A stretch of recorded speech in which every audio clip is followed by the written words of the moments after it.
Yo, this ain't no regular headline. This is history in real time. Burkina Faso just did what world powers couldn't pull off in years. They didn't just fight back, they ended it. And the way Captain Ibrahim Traore pulled this off, bruh, the whole world's jaw just hit the floor. Let's break down how a country once counted out just flipped the game on global terrorism. You ever hear a story that makes you stop scrolling? This is one of those moments. Because what's happening in Burkina Faso right now isn't just about one country. It's about resistance, about a nation saying we've had enough. For decades, this region was labeled unstable, headlines filled with chaos, poverty, and fear. But nobody saw this coming, a small West African nation rising from the ashes and standing tall while others watched from behind closed doors. And what Traore just accomplished? It's not only military genius, it's the rebirth of African courage. But hold up. Before we talk about the final blow that shocked the world, let's rewind a bit to where it all started. For years, Burkina Faso, a small landlocked country in West Africa, faced one of the toughest battles in the world: terrorism. Villages were attacked, roads became unsafe, and thousands of people had to leave their homes. The whole region of the Sahel was burning under fear. While many nations promised help, most of it came with conditions, politics, and hidden motives. But in 2022, something changed. A young leader named Ibrahim Traore stepped forward and refused to let his country live in fear any longer. He didn't speak like a politician. He spoke like a soldier, a brother, and a patriot. He told the world, "Burkina Faso will not kneel again." That message shook not only Africa but also the Western powers who were used to controlling the narrative. Traore believed that Africa could fight its own battles. He started building strong local defense units, men and women who knew the land, the people, and the danger better than anyone else. These were not just soldiers. They were protectors of their homes. At first, the world laughed. Many said, Burkina Faso can't stand alone. But the laughter didn't last long. Within months, the situation started to turn. Villages that had been under threat for years began to push back. People started returning home. The Burkinabe flag was raised again over towns once lost to chaos. And as this movement grew stronger, the world began to pay attention. Something massive was unfolding. Something no one expected. Burkina Faso wasn't just defending itself. It was changing the entire game. Because what came next would send shockwaves through every corner of the world in a move so bold that it forced everyone to rethink who really controls the fight against terror. The real turning point came when Ibrahim Traore made a decision no one saw coming. Instead of depending on outside help, he decided to trust his own people. He launched a massive national campaign called Operation Clean Sweep. It wasn't just a military mission, it was a movement. Soldiers, volunteers, farmers, and even teachers joined hands to protect their land. Traore didn't just send orders from his office, he went to the front lines. He wore the same uniform, ate the same food, and stood shoulder to shoulder with his men. That changed everything. Morale skyrocketed. People saw a leader who wasn't afraid to fight for them, and for the first time in years, hope returned to the villages. Then within weeks, something powerful happened. Terror camps that had existed for years started to fall one after another. Local fighters began reclaiming land that was once lost. Reports of victory spread across the country. Families cried tears of joy as they watched their sons return home safely. Mothers prayed, thanking God that peace was finally finding its way back. But this wasn't just about winning battles. It was about breaking chains. Chains of dependency, chains of fear, chains of silence. The Burkinabe people had shown the world that courage and unity are stronger than money or weapons, and the world couldn't ignore it anymore. Western media started calling it the Burkina model. African nations began studying Traore's strategy, not just as a military plan, but as a symbol of freedom. This was more than history in the making. It was a reminder that when a nation stands together, miracles happen. If you're watching this right now, take a second to appreciate what unity can do. Hit that like button to honor the courage of Burkina Faso. Subscribe if you believe more people should hear stories that mainstream media ignores. And comment below. Do you think other nations should follow Burkina Faso's path toward true independence? Because this story, this fire, is far from over. Ibrahim Traore's leadership is something the world hasn't seen in decades. At just 36 years old, he carries the weight of an entire nation on his shoulders, and yet he walks with the calm confidence of a man who knows exactly what he's fighting for.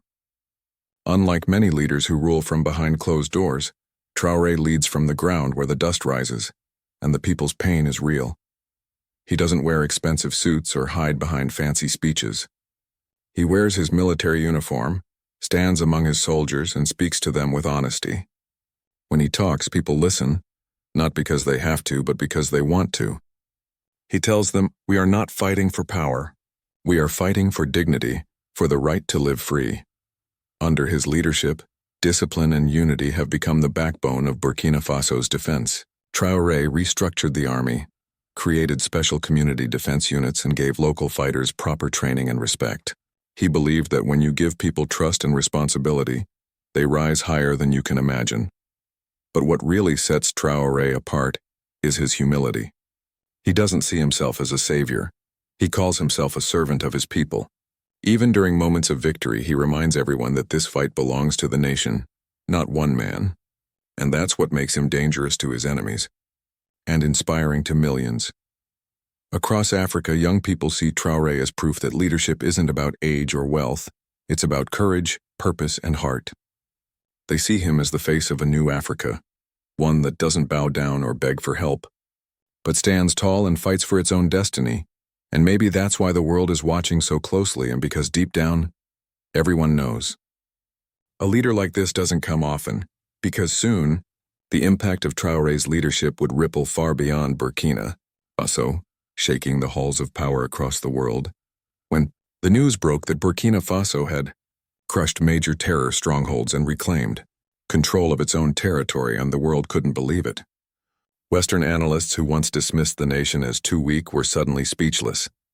Major international outlets scrambled to cover the story, but they didn't know how to frame it. How could a small, landlocked African nation achieve what billion-dollar foreign missions failed to do for years? In Washington, London, and Paris, think tanks started holding emergency meetings.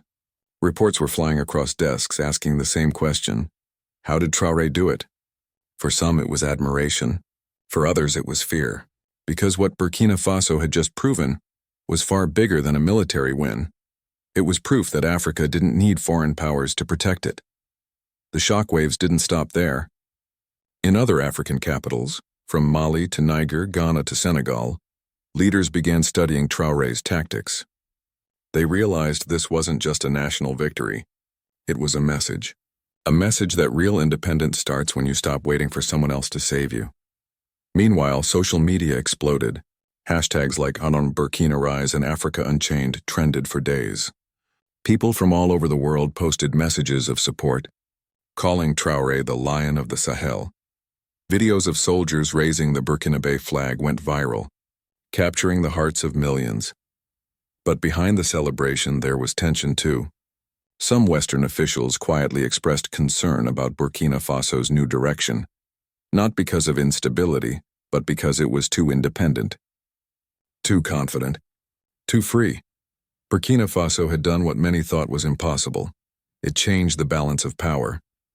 It made the world look twice. And as the dust settled, one thing became clear.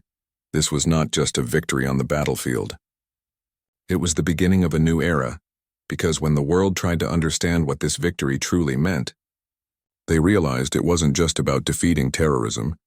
It was about rewriting Africa's story forever. What happened in Burkina Faso wasn't just a military win.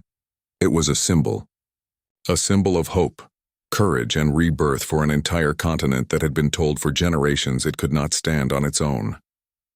When Ibrahim Traore's forces raised the Burkinabe flag over liberated towns, it wasn't just a piece of cloth fluttering in the wind. It was a message to every African child watching. We can protect what's ours. The victory became a story of identity. Burkina Faso, once seen as small and powerless, had become the face of resistance. The people had shown the world that unity is stronger than fear, and that pride can rebuild what war tried to destroy. Across Africa, murals of Traore appeared on walls. Poems were written about the bravery of his soldiers, and songs echoed in the streets celebrating the nation's strength. But there was something deeper happening, something spiritual. This wasn't just about defeating terrorists. It was about cleansing decades of humiliation, control, and silence. It was about reclaiming a voice that had been stolen.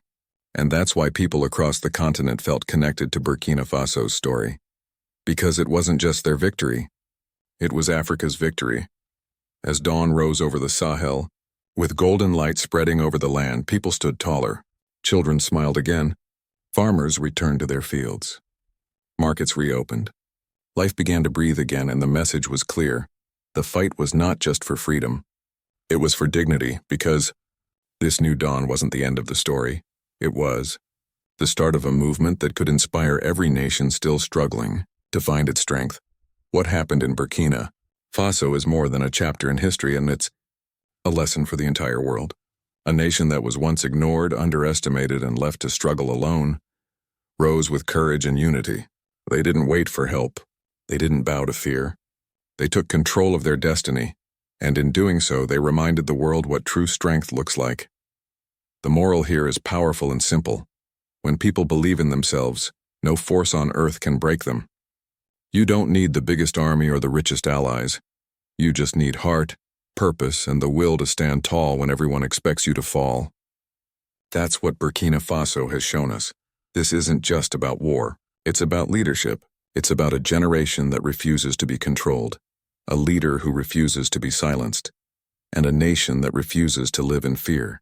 This is about rewriting the future, not just for Burkina Faso, but for every country that dares to rise. So, if you've watched this far, don't just move on. Be part of this voice. Hit that like button to show your support for courage and truth. Subscribe so you never miss stories that mainstream media refuses to tell. And comment below. What do you think this victory means for the future of Africa and the world? Because change doesn't start in parliaments or boardrooms. It starts with people who care, people like you.